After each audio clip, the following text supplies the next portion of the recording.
Macky Sall Amadou Ba Barthélémy Diaz 3 têtes de liste yooyu ñoo gën a ngand seen gars yi ngeen àndal ku leen ne mën na fay gagner département day fen waxul dëgg gis nga fii xoola l'opposition tout réunie boo leen boolee bu ñu bëggee gagner liste Pastef bii billaahi du yomb du ma ne mënu leen gagner waaye du yomb waxuma la ak nag ngeen bëgg a séparer wu di tas gis nga intérêt crypto personnel yi wala figurer si ay liste bu taxee ngeen jël nit ñi topp leen ba dugal leen si liste yi pour ñu gagner leen département ku leen ko waxul dëgg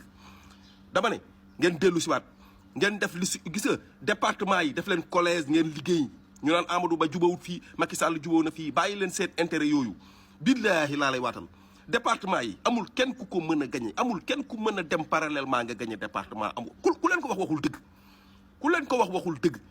man département bi nga dëkk mu ngi nii Kër Massar fii laa dëkk kañ fi teg man xawma ko te gis nga liste département yi maanaam dañoo soxla di si teg ay nit yoo xam ne gars yi dañu leen di xam